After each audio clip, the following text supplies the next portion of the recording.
नमस्कार, तेजस्विनी कार्यक्रम में आप सबका स्वागत है। मैं हूं ममता चोपड़ा। कहते हैं कल्पनाओं की सीमा नहीं होती, लेकिन जब कल्पनाओं की काल्पनिक सोच शब्दों के माध्यम से जीवन की कटु वास्तविकताओं से संजीवनी हासिल करती है तो कुछ बहुमूल्य साहित्यिक रचनाओं का निर्माण हो जाता है। हमारी आज की मेहमान भी इसी क्षेत्र से जुड़ी हैं। आप प्रतिष्ठित लेखिका हैं, साहित्यकार हैं और आधी सदी से भी ज्यादा समय और सही मायनों में कहें तो लगभग 6 दशक से लेखन से जुड़ी हैं। आपकी कई महत्वपूर्ण रचनाएं, उपन्यास, कविताएं हैं जो समाज के विभिन्न वर्गों को प्रेरित भी कर रही हैं। साहित्य से जुड़े विभिन्न पुरस्कारों से आपको पुरस्कृत किया जा चुका है, जिनमें साल 2017 के लिए व्यास सम्मान भी शामिल है। हमारी आज की तेजस्विनी है प्रतिष्ठित जानी मानी लेखिका ममता कालिया जी।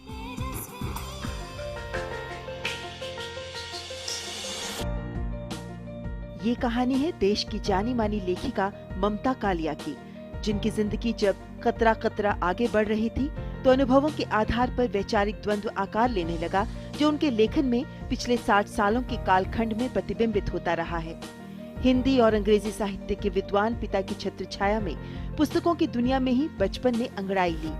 9-10 साल की उम्र में कविताएं लिखने से शुरू हुआ सिलसिला 1971 में पहले उपन्यास बेघर के पड़ाव पर पहुंचा और उससे आगे निबंध और अब संस्मरण तक जा पहुंचा है। ममता जी ने हिंदी कहानियों के संसार में अपनी सशक्त मौजूदगी दर्ज कराई है। बेघर, नरक दर नरक, प्रेम कहानी, एक पत्नी के नोट्स जैसे अनेक उपन्यास, खांटी घरेलू औरत, कितने प्रश्न करें जैसे कविता संग्रह, यहाँ रहना मना है, आप ना बदलेंगे जैसे नाटक संग्रह, कितने ही संस्मरण, अनुवाद और संपादित संकलन। बहुत विस्तृत है इनका रचना संसार, जिसके चलते साहित्य भूषण सम्मान, अभिनव भारती सम्मान, यशपाल स्मृति सम्मान, लम्हे सम्मान समेत अनेक प्रतिष्ठित पुरस्कारों का सम्मान मिला, जिनमें वर्ष 2017 में उपन्यास सुखम दुखम के लिए प्रतिष्ठित व्यास सम्मान भी शामिल है। ममता कालिया जी और उनके जीवन साथी जाने माने साहित्यकार श्री रविंद्र कालिया जी के साहित्यिक योगदान पर मासिक पत्रिका समावर्तन ने पूरा एक अंक उन्हें समर्पित किया। हिंदी साहित्य को अतुलनीय योगदान देने वाली 6 दशक से लेखन को समर्पित व्यास सम्मान से सम्मानित ख्याति प्राप्त लेखिका ममता कालिया जी ही हैं हमारी आज की तेजस्विनी। तो ये करते हैं बातचीत और झांकते हैं ममता कालिया जी के जीवन में और देखते हैं कि उन्हें किन चीजों से प्रेरणा मिलती रही है। बहुत बहुत स्वागत है आपका ममता जी। सही नाम, एक ही नाम है हमारा, तो अच्छा लगेगा जब आपको अपने ही नाम से पुकार रही हूँ आज मैं। आप इतने लंबे समय से लिख रही हैं, 60 साल से ऊपर का वक्त हो गया है जब से आपने रचनाएं लिखनी शुरू की। लेकिन जाहिर है पूछना चाहेंगे यही कि पहली रचना कब लिखी थी आपने?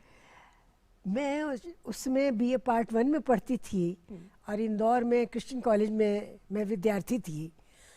वहाँ और भी बहुत सारे लेखक थे जो लिखते थे और मेरे से ज़्यादा नाम कमा चुके थे। चंद्रकांत देवताले, रमेश बख्शी, ये सब मुझसे सीनियर थे, सरोज कुमार।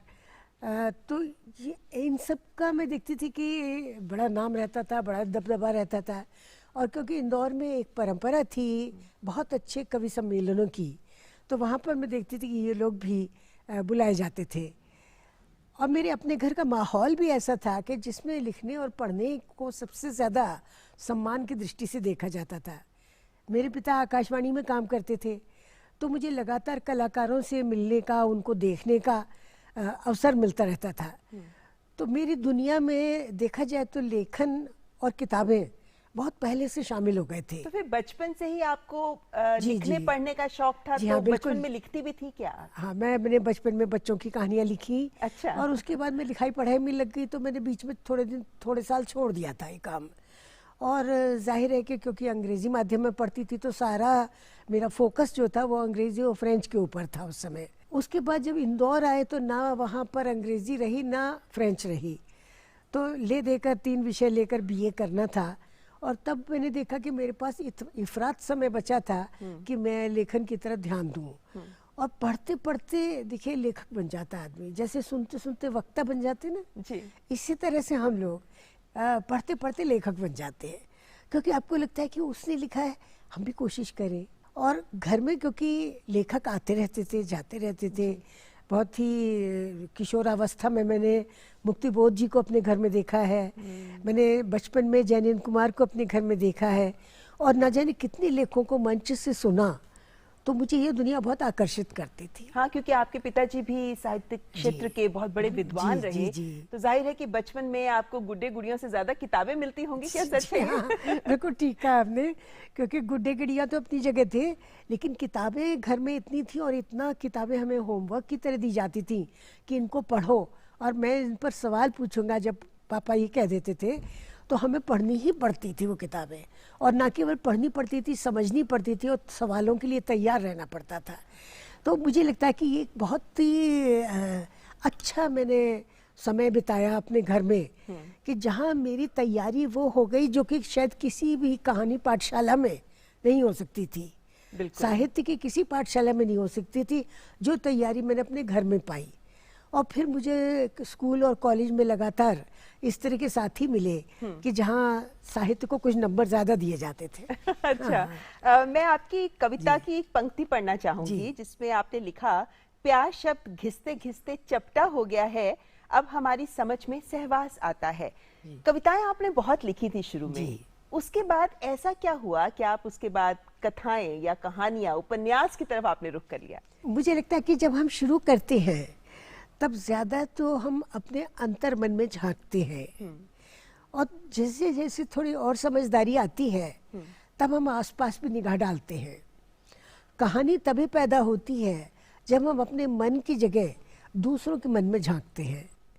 और जब मैं कविता लिखती थी तो मेरे ऊपर भी उस समय एब्सर्ड लिटरेचर का बहुत प्रभाव था, क्योंकि साठोत्तरी समय जो था, 7वां दशक, वो बड़ी तेजी से उसने प्रभाव ग्रहण किए थे अमेरिकन एब्सर्ड थिएटर और लिटरेचर के।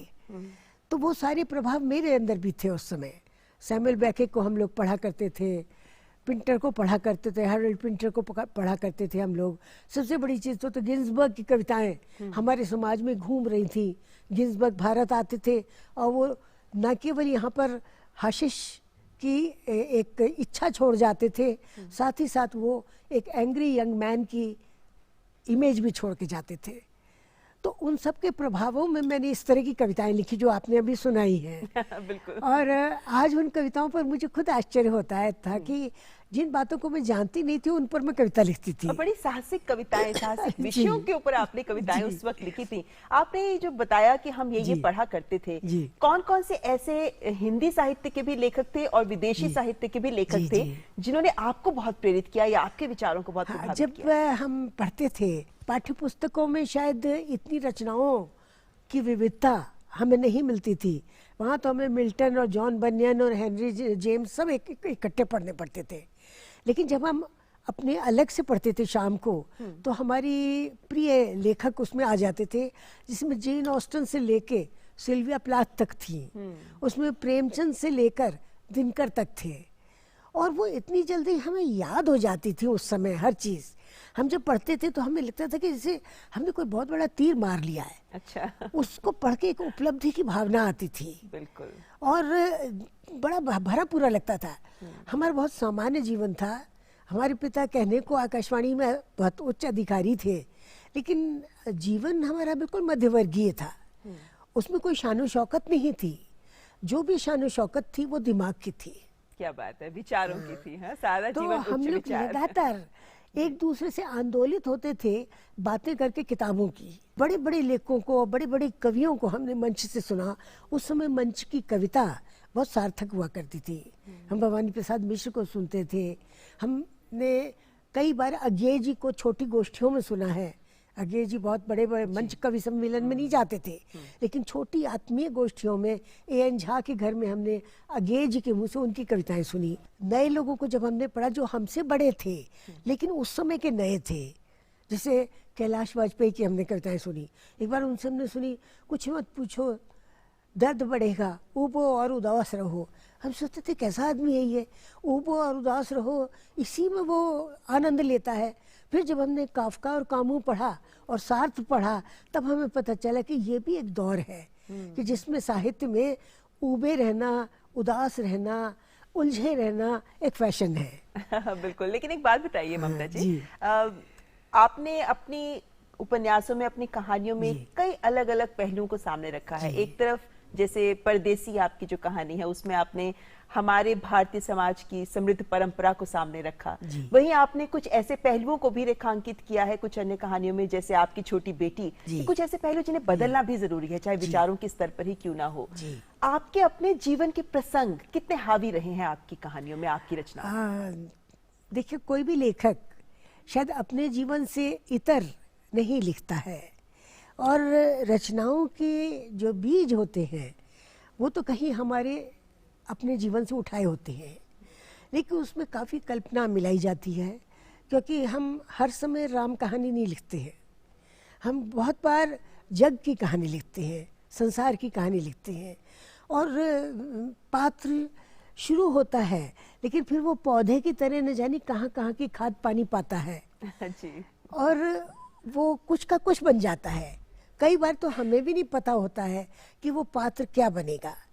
लेकिन जैसा आपने अभी जिक्र किया आपकी छोटी लड़की कहानी का, मैं कहूँगी कि वो कहानी ऐसी है जो कि 3/4 मेरे जीवन से उठाई हुई है, और वाकई में मेरी किशोरावस्था इस तरह की थी, और वाकई में मेरे पास एक पिता के मित्र साहित्यकार मुक्तिदूत आए थे, जिन्होंने वाकई में मुझसे ये कहा था, मुझसे नहीं कहा था, मेरे पिता से कहा था कि इस लड़की की आवाज़ बहुत अच्छी है। आप मुक्तिबोध की बात कर रही हैं? मैं मुक्तिबोध की बात कर रही हूँ। मैंने उनका नाम मुक्तिदूत कर दिया, न जाने किस संकोचवश मुझे लगा कि ये तो बहुत ज़्यादा वास्तविक हो जाएगा, तो मैंने मुक्तिबोध का नाम मुक्तिदूत कर दिया है उसमें। और वो लंबे से थे, और मुझे आज तक याद है कि वो हमारे घर में नागपुर में जब आए थे तो उनके पैर का छापा जब चादर पर पड़ा था, मेरे पिता ज़मीन पर गद्दा और चादर बिछाकर वहीं बैठकर बातें करते थे सबसे, उसको बैठक कहा जाता था उस कमरे को। तो बैठक में जब वो आए मुक्तिबोध जी, तो जो उनके पैर का पंजा जो छपा सफ़ेद चादर के ऊपर, वो मुझे कितने दिनों तक नहीं भूला, बल्कि अभी तक मेरी मेमोरी में वो है। अच्छा। क्योंकि तब मुझे ये लगा कि बड़े लेखक के पैर का पंजा भी बहुत बड़ा होता है। यहाँ तक की बात है। तो ये कहने की बात है कि इतनी गहरे प्रभाव पड़ते थे चीज़ों के। और आपकी छोटी लड़की कहानी में तो ये हुआ कि जैसे कि बालों का रिबन खोल देते हैं, ऐसे मैंने एक बार ज़रा सा उसको छुआ विषय को, वो खुलता चले गया, खुलता चला गया, खुलता चले गया।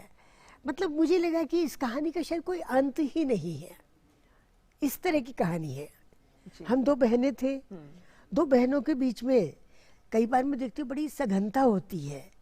हम लोगों के बीच में सघनता कम थी, हम लोग के बीच में भिन्नता ज़्यादा थी, अभिन्नता कम थी हम दोनों के बीच में, और शायद वो अब तक कायम है।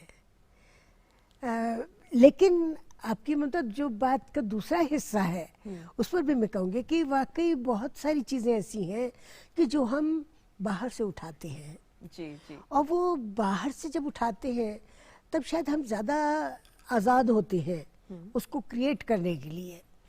वो चीज़ें जो हमें बांध रही होती है एक लेखक के रूप में या एक व्यक्ति के रूप में, थोड़े से संकोच होते हैं आपके अंदर, थोड़ी सी वर्जनाएं होती हैं। हम कितना अपने को निर्वस्त्र करें कि न करें अपने मन को, इसकी एक सीमा होती है। लेकिन शायद आपकी छोटी बेटी इस रचना में आपने जरूर उन बंधनों को काफी हद तक दूर किया, और जिस खुलेपन के साथ आपने उन चरित्रों को सामने रेखांकित किया वो वाकई सराहनीय है, और बहुत से लोगों ने शायद उसमें अपनी कहानी भी देखी होगी। आपसे बातचीत जारी रहेगी ममता जी, लेकिन फिलहाल यहाँ पर रुकेंगे एक छोटे से ब्रेक के लिए। आप बने रहें हमारे साथ, देखते रहें तेजस्विनी।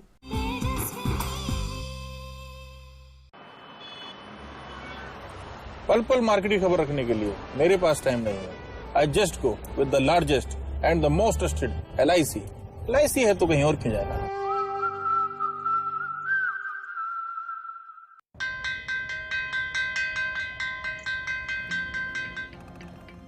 पहला अक्षर रट लो तो वह से एक विद्वान होगा, पक्की होगी बुनियादें तो हाँ से हिंदुस्तान होगा। पहले करो शुरुआत करो तो पक्की बात करो। वंडर सीमेंट, एक परफेक्ट शुरुआत। नमस्कार, मैं NSO से सर्वे के लिए आया हूँ। आइए, मधु, क्या तुम्हें एनएसओ के बारे में पता है? हाँ बिल्कुल, एनएसओ का काम घर घर जाकर स्वास्थ्य, शिक्षा, घरेलू खर्चे, कृषि, रोजगार, बेरोजगारी जैसे सामाजिक आर्थिक विषयों पर सर्वे करना है। हाँ, और मैं बताना चाहूँगा कि सर्वे को लेकर आपकी पहचान गोपनीय रखी जाती है। एनएसओ सर्वे भारत सरकार की विकास और कल्याण की नीतियाँ और योजनाएं बनाने में प्रयोग होते हैं। गुड। और इसलिए हम आपके हर सवाल का जवाब बिना किसी झिझक के सही देंगे। करें विकास में भागीदारी, एनएसओ को दें सही जानकारी। नेशनल स्टैटिस्टिकल ऑफिस, भारत सरकार। ब्रेक के बाद आपका स्वागत है। आप देख रहे हैं तेजस्विनी, जिसमें आज हम मुलाकात कर रहे हैं जानी मानी प्रतिष्ठित लेखिका ममता कालिया जी से। ममता जी, आपने अपनी रचनाओं में विभिन्न चरित्रों को सामने रखा है।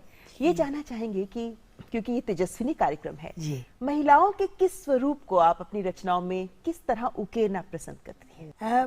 ममता, ऐसा है कि मैंने कोशिश ये की है कि मेरी रचनाओं में एक लड़ती भिड़ती बोलने वाली औरत हो। मेरी एक कहानी का नाम ही है बोलने वाली औरत, और मेरे कथा संग्रह का भी नाम है बोलने वाली औरत। और मैंने स्वातंत्र्योत्तर महिलाओं को ज़्यादा अपनी कहानियों में विषय बनाया है, क्योंकि मैं खुद आज़ादी के बाद मैंने होश संभाला है और मेरे जीवन में किताबें आई हैं। तो मैंने हमेशा कोशिश ये की है कि वो स्त्री जो शिक्षित है लेकिन परिवार में है और परिवार में लगातार चाहती है कि उसके अनुकूल परिस्थितियां हो, इन अनुकूल परिस्थितियों को कमाने के लिए स्त्री का जो संघर्ष है वो लगातार मैंने चित्रित किया है अपनी कहानियों में। चाहे वो लैला मजनू हो, चाहे एक अदद औरत हो, चाहे बोलने वाली औरत हो, है, चाहे वो समझिए कि और कोई भी आप रचना लीजिए, मेला हो, जो भी मेरी रचनाएं सामने आती हैं, या मेरे उपन्यास ले लीजिए आप, तो सपनों की होम डिलीवरी है और बेघर है, नरक दर नरक है। मैंने लगातार कोशिश की है कि मैं स्त्री के उस संघर्षशील रूप को लूं जिसमें वो रोज विजेता होती है, लेकिन वो जब कभी समझौता करती है परिवार में या समाज में तो सोच समझ के करती है। तो एक सकारात्मक संदेश कहीं ना कहीं महिलाओं के लिए आप देने की अपनी रचनाओं के जरिए कोशिश करती हैं। लेकिन ममता जी, ये बताइए, जैसे कि आपका कहना है कि मैं जितना लिखती हूँ मेरी लेखनी उतनी बदल जाती है। वक्त के साथ एक लेखिका के तौर पे आप कितना बदली हैं? मुझे लगता है मैं बहुत बदली हूँ, क्योंकि पहले मैं शायद ज़्यादातर जय विजय की बात एक व्यक्तिगत और निजी तौर पर देखा करती थी, कि किसी तरह से मैं ये दिखाऊं जैसे कि मैं बिल्कुल निष्पाप और निष्कलुष, तेजस्वी और विनर के रूप में निकल कर आऊँ। लेकिन बात की मेरी रचनाओं में मैंने देखा कि जीवन इतना सरल नहीं होता है, और एक स्त्री के लिए तो कभी भी सरल नहीं रहा है। लेकिन आप स्त्री के तौर पर ये, क्योंकि आप स्त्री के जीवन की बात कर रहे हैं, आपके जीवन साथी के लिए जरूर जानना चाहेंगे, क्योंकि श्री रविंद्र कालिया जी भी बहुत प्रतिष्ठित साहित्यकार हैं, और आपकी उनसे मुलाकात कैसे हुई? क्या साहित्य ही जरिया बना इस मुलाकात का? हाँ, देखिए, उनसे मेरी मुलाकात एक सेमिनार में हुई थी। मुझे अभी तक तारीख भी याद है, 30 जनवरी 1965 को एक कथा गोष्ठी थी चंडीगढ़ में, जिसका नाम था कहानी सवेरा। तो मंच पर बहुत बड़े बड़े रचनाकार थे हमारे साथ, मोहन राकेश, कमलेश्वर, नामवर जी, गंगा प्रसाद विमल, परेश, अनीता औलख और मैं। और मुझे पर्चा पढ़ना था आज की कहानी पर, जो कि मैंने पढ़ा उस समय, और नामवर जी ने मंच से कहा कि ये पर्चा सबसे अच्छा आज का पर्चा था। अच्छा। तो मुझे तो एक तरह से पुरस्कार मिल गया नामवर जी से ये बात सुनकर, क्योंकि बाद में भी मैंने देखा बाद के वर्षों में कि नामवर जी आसानी से किसी की तारीफ नहीं करते थे। तो मुझे बहुत अच्छा लगा, जैसे कि मैं उत्तीर्ण हो गई किसी काम में। उस समय जब वापसी की मेरी बस यात्रा थी, उसमें रविंद्र कालिया मेरे साथ साथ वापस आए। हम लगातार बातें करते रहे। बीच में बस खराब हो गई तो हमें और मौका मिल गया बातें करने का, और बातों में ही हमने ये पहचान लिया कि हम एक दूसरे के अच्छे दोस्त हो सकते हैं। और ये दोस्ती बढ़ती गई, और जाहिर है कि दो जवान लोग जब मिलते हैं तो उनकी दोस्ती धीरे धीरे प्रेम और आकर्षण की ओर चली जाती है। और हमने बहुत जल्द ये ज़्यादा समय नष्ट नहीं किया और हमने बहुत जल्द ये तय कर लिया कि हमें इकट्ठे रहना है और अब से साथ ही रहना है। इसका मतलब ये नहीं कि हम बहुत कोई सहमति प्रधान जीवन जिए। मैं वही जानना चाह रही थी कि देखिए, जब आप दो दोनों के बीच लेखक साहित्य का जब सेतु दो तो बन लेखक गया। साथ रहते हैं हाँ, लेकिन तो विचारों की रगड़ तो लगती है। तो ये प्रभाव और आपके भी उनका जीवन और में हमारा दिखा। लेखन बिल्कुल अलग अलग किस्म का लेखन है। उन्होंने अल्पसंख्यकों पर बहुत लिखा है, मैंने शायद अल्पसंख्यकों पर इतना नहीं लिखा है। कहीं कहीं मेरे पास पात्र आते हैं, लेकिन उनका तो पूरा जीवन जैसे कहना चाहिए कि अल्पसंख्यकों के प्रति संवेदना से भरा हुआ था। खुदा सही सलामत है, उनका जो उपन्यास है वो पूरा का पूरा अल्पसंख्यकों पर है और इस सांप्रदायिक सद्भाव पर है, सबसे बड़ी चीज़। तो लेखक के रूप में वो बिल्कुल एक अलग किस्म की दुनिया बनाते थे जी। और वो केवल कहानी को समर्पित व्यक्ति थे। मैं तो अभी तक कविताएं लिखती हूँ, कई बार मैंने एकांकी भी लिखे हैं और मैंने खंड काव्य भी लिखा। उनका जो संस्मरण था गालिब छुटी शराब, वो तो इतना ज़्यादा प्रसिद्ध हो गया कि उनकी सारी किताबों को ढक लेता है। लेकिन आपके पति ने संस्मरण लिखे, अब आप भी संस्मरण लिख रही हैं, जी। तो इसकी तरफ रुचि आपकी कैसे जागी? ऐसा है कि जीवन को याद करने के बहुत मौके आते हैं। ये तो संपादकों का भी दबाव होता है, प्रकाशक का भी दबाव होता है कि आप उस समय के बारे में लिखिए जिस समय आपने लिखना शुरू किया, क्योंकि उस समय को बताने वाला कोई और नहीं रहेगा। संस्मरण इसीलिए एक बहुत ही मूल्यवान विधा है, बिल्कुल। क्योंकि जो आपने जिया जीवन वो कोई और नहीं जी पाएगा, और उस जीवन को जैसा हमने देखा अपनी निगाहों से, उस जीवन को कोई और नहीं देख पाएगा। लेकिन आपने एक बात है कि उस दौर के संस्मरण तो आप लिख ही रही हैं, लेकिन जी। इस दौर की तकनीक से भी आप कदम से कदम मिलाकर चल रही हैं। सोशल मीडिया पे कितने एक्टिव हैं आप। लेकिन कहीं आपको ये नहीं लगता मुझे कि अच्छा लगता है, देखिए कहीं मेरा एकाकीपन जो है दूर होता है इन सारे माध्यमों से, जो आधुनिक माध्यम है संवाद के, फेसबुक है, व्हाट्सएप है और तमाम और डिजिटल मीडिया प्लेटफॉर्म है जो मुझे बहुत अच्छे लगते हैं, क्योंकि मुझे ये लगता है कि वहाँ बहुत अच्छे लोगों से मुलाकात होती है, नए लोगों के विचारों को जानना मुझे बहुत अच्छा लगता है। और मुझे अपने से हमेशा युवा लोगों के साथ बैठना, बात करना, संबोधित होना बहुत अच्छा लगता है। और बहुत सारे आर्टिकल्स भी हैं जो एक्सचेंज किए जाते हैं, लेखन जी। को भी आप एक दूसरे के साथ शेयर कर सकते जी, हैं। जी, जी। कहीं आपको एक साहित्यकार के तौर पर यह भी लगता है कभी कि सोशल मीडिया और साहित्य के बीच में कहीं ना कहीं द्वंद्व है? कभी आपको ये महसूस हुआ? नहीं, ये द्वंद्व धीरे धीरे मिटेगा। देखिए ये थोड़ा सा कम भी हो रहा है। ये द्वंद्व पहले तो बहुत ज़्यादा था, जी। जब बिल्कुल भी हम लोग इन नए मंचों को महत्व नहीं देते थे। लेकिन अब कई ऐसे नए लेखक आ गए हैं सामने कि जिनको आप पढ़ते और सुनते हैं तो आप समृद्ध होते हैं। जी। बहुत से ऐसे लेखक हैं कि जिनको हमने केवल इन्हीं नए मंचों पर सुना और उनसे हम समृद्ध हुए पढ़कर, तो अच्छा लगता है। विनोद विट्ठल की कविताएं हैं, गणेश गनी की कविताएं हैं, अंबर पांडे और सुशोभित का गद्य जब जब हम पढ़ते हैं तब तक कोई नई बात पता चलती है।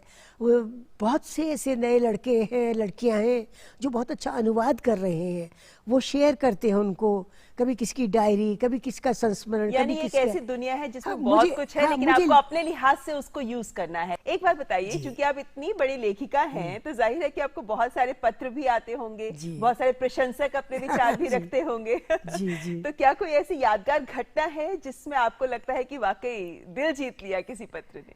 हाँ, ऐसे बहुत पत्र आए हैं।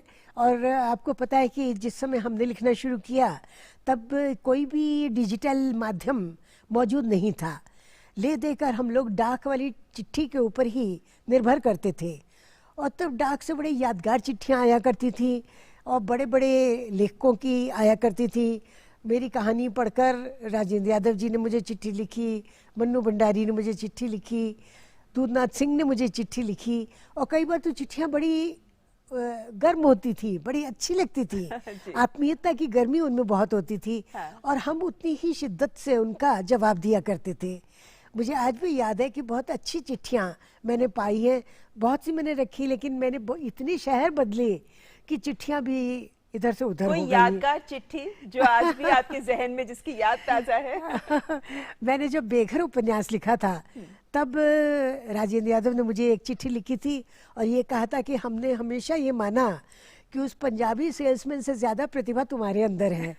ये पंजाबी सेल्समैन उन्होंने रविंद्र कालिया के लिए कहा था। इसी तरह से बेघर उपन्यास पर ज्ञान रंजन जो खुद बहुत बड़े साहित्यकार हैं, उन्होंने मुझे चिट्ठी लिखी थी कि ममता जी, लगता है आपने एक सांस में ये उपन्यास लिखा है और आप ना सिविल लाइंस गई हैं, ना आपने चाट खाई है, ना आपने पिक्चर देखी है, आपने केवल इस उपन्यास को लिखा है।